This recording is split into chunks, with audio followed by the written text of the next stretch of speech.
Hello, everyone. My guest today is Dagobert Renouf. He spent 12 years programming so far and then finally landed his dream tech job. It's a great team, great salary, good projects. But after 3 months, he started getting bored and realized that maybe it wasn't the perfect fit after all. He wanted a bigger challenge. He had no other choice than to start his own company. He's now building a company called Logology.co. All right, Dagobert, you ready to take us to the top? Yeah, let's All go. right. Yeah. So, what was the full time job out of curiosity? What were you working on? I was an engineer, and the last full-time job, I mean, that dream job I referred to, that was, I was responsible for engineering mobile apps for big companies. I was working at a web, development studio Hmm. in the US. I worked remotely. So that was kind of like the perfect job for me. I could work remotely from France for big projects that were in the US. That was for a big TV channel mobile project. I had lots of responsibilities, lots of autonomy. The team was great. Uh, but I still got bored out of it after a while. But, kind of like I wanted more out of this. Yeah. When did you quit? That was, uh, 3 years ago now, almost. That was almost 3 years ago. And that was after a bit more than a year working with them. And I always like to ask, I mean, when you quit your full-time gig and go into a side project, obviously you ideally have some cash savings to give yourself some time to launch your new Yeah. project. How did you personally think about your financial situation when you quit? So basically, because I was working for a US company and I was living in France, so where I live, like the cost of living is way less expensive. So I was able to save a lot of cash during that year. So I basically just thought of like uh, saving as much as I could during that time, and then I could use that as my runway for my startup. Yeah. And so what was that? Can I ask what was that job paying you full time before you quit? Uh, I was already, I was like 80% of the time because I already negotiated wanting to work a bit on a side project. And I was making, I think that was 5 or 6 thousand euros a month for like, Was it nervous giving that up? you know what? Actually, that was my last job, but that's almost my first job because before that, I did freelancing for like 10 years. So I was used to like being you know, in not having a salary. That was actually a pretty weird experience for me to have a salary for a year. So that wasn't scary. So when you quit, and this was in 2018, right? Yeah. When you quit, did you already know what you wanted to launch or were you not sure yet? So that was funny because I had an idea for something. I wanted to create basically kind of like WordPress, but for mobile apps, because Mhm. that's what I was working on at the time. So I thought, well, we should make a way to give people a way to create a mobile app as easy as it is to run WordPress. So that was my idea. But then I got married, um, and with my wife during our honeymoon. She's a graphic designer, and we had the idea for what we are working on now. So that's actually my co-founder. It's my wife. Oh, And wow. so initially I started with an idea, but during the honeymoon, like that was like a couple months after, we just had this idea of working together on it. And I don't know why, but like, I think it's because we were in the US doing a road trip for this travel. And that was just like so exciting. And we thought, let's do this crazy thing. And, we decided in a few minutes. So yeah, so it changed everything. And so the sort of CMS for like mobile apps or WordPress for mobile apps, is that what eventually pivoted into Logology or did you shut that down? Oh yeah, I didn't even pivot it. That was just like, I was just starting to work on it, but I didn't even do anything. So yeah, Okay. I did. So It's when did just, you launch Logology? so the first launch, we still say we're in beta, but, we're still live for like, that was, late April of last year. So that's a bit more than a year. Yeah. Okay. And is it still pre-revenue or have you launched a paywall yet? We have revenue. It's not profitable in the terms that we cannot depend on it yet, but we are making money. Like we had a couple of sales today and we're almost at like the 100 sale. So that's pretty cool. That's Yeah. exciting. Is it all sort of recurring revenue? You have three plans, 49.99 and $400 per month. No, it's not per month. It's actually one time Oh, it's all one. because it's just like a logo for now. We might expand and add stuff on top of it to get more, recurring revenue, but it's hard to find like, when you buy a logo, what would you need to pay for monthly? There's not really anything. So it's more like side services that we could add. Mhm. So yeah, it's a one So time. 100 sales, that's exciting. That's something to celebrate. So if you add up the Yeah. revenue, how much revenue from the 100 sales? Well, I guess we must be at around, because I don't have it precisely, but I think it's probably 6,000, something like that. Yeah. Because we changed price multiple times. Yeah. Yep.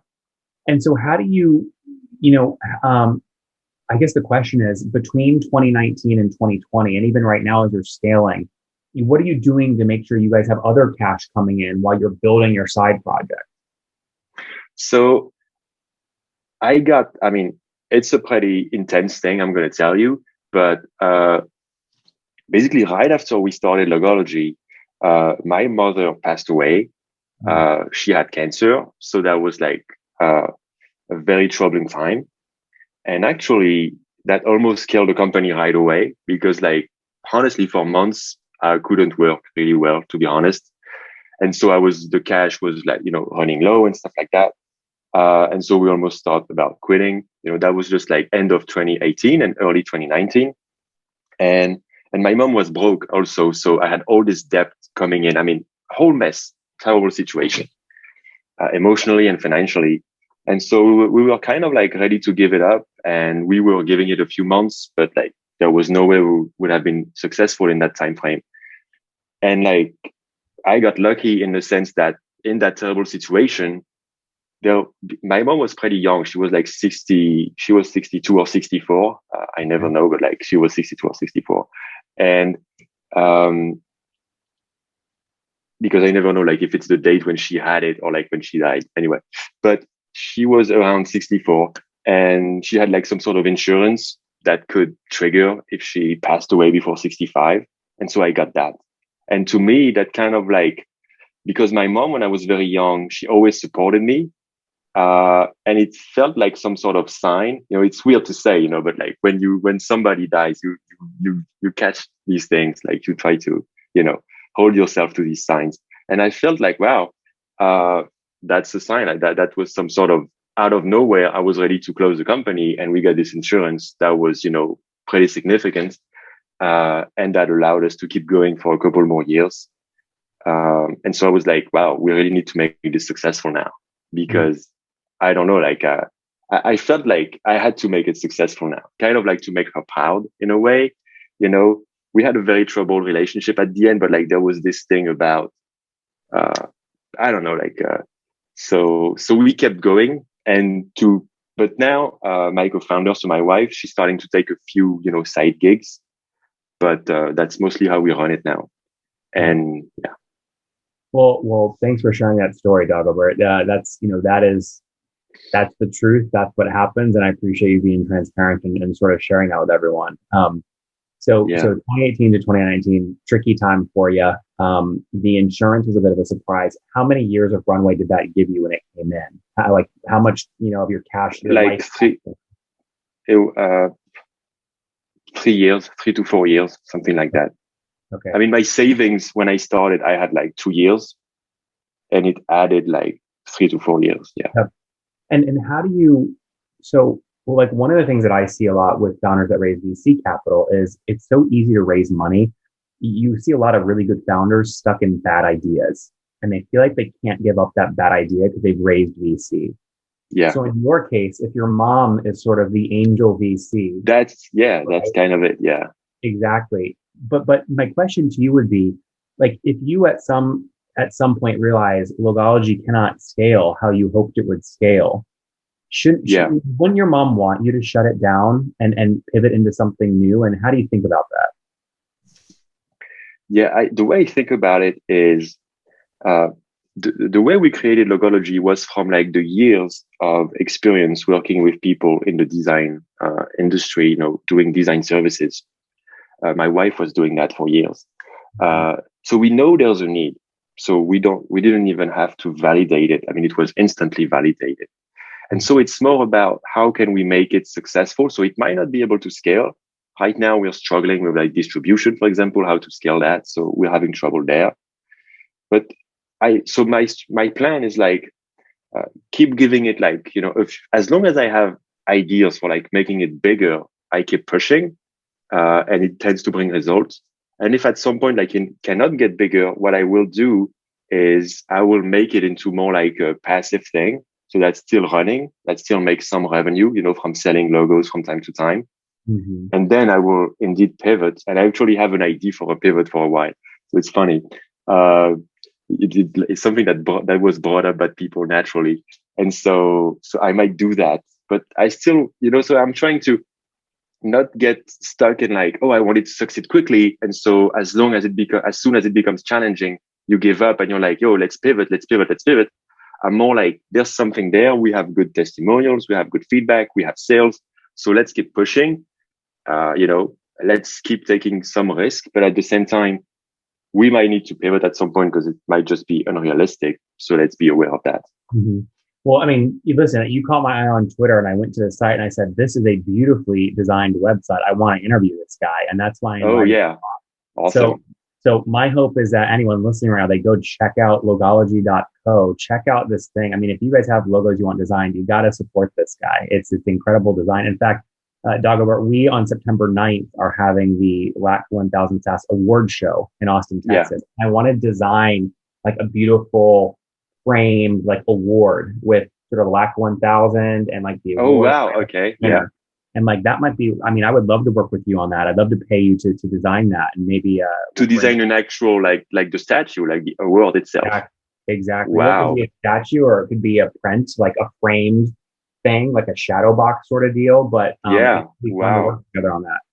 I would love that. I mean, not me, but like my wife, who's the designer, she would she will love that. How do you guys split roles? So if she does all the design, what do you do? So I do, the business side, mm-hmm. and I do the coding and also the UX.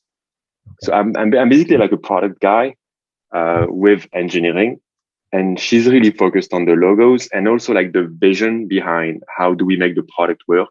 Because it's like, it's a specific way to get a logo, like you answer questions about the values of your company. And then we tell you, this is the kind of logo that's right for you. So that all comes from like her work as a designer when she was consulting. So she brings that vision of like that vision for design, how to design a good logo and my job is to translate that into an actual product. Mm-hmm. So it's really complementary team. So when you say convert into a product, are you actually doing product UI and UX like design? Yeah. Because I used to, because I freelance for so long, I used to have many different roles over years. And so, I can do UX too. And that's what I do on Logology. I see. So that's how you're generating extra income. It's not just the logo. You're also doing full-fledged product like UI, UX design. No. For now, it's just the logos. That's actually the pivot idea is to do landing pages, but we're not doing that now. Yeah. But what I'm saying is that when I was freelancing before I started Logology, I used to do that as a service. Yeah. I see. And it's just team size right now, just the two of you, right? Yeah, we had a third co-founder for a while. And then we had to split because we didn't work that well together. So it was good for a time. It actually helped us quite a lot because he helped us see things differently. He was more into marketing. Mm-hmm. And also because we were like a couple, me and my wife, sometimes you just get stuck in ideas and you don't see, it's hard to, it's good to have an external perspective. So he helped us with that for a while, but then we didn't work. It wasn't working really well. So we had to stop. Yeah. How much equity did he own? We had given him 25%. Okay. And then when he left, we bought it back. How did you negotiate the price? Like how much did you pay to buy it back? Well, I'm not sure I can say the price because we signed tons of contracts. So I'm not sure I can say the price. But what I can say is the way we thought about the price is honestly, the company wasn't worth anything when we did that. So it was more in terms of okay, he spent a bit more than a year with us and now he's going to be left with nothing. So we need to make it, good for him that he spent time so that we kind of estimated kind of a salary that he would have gotten because we had so little revenue at the time that he left that there was no way of estimating it. And we wanted to he kept his shares, but he really didn't want that. He wanted to leave and have 0%.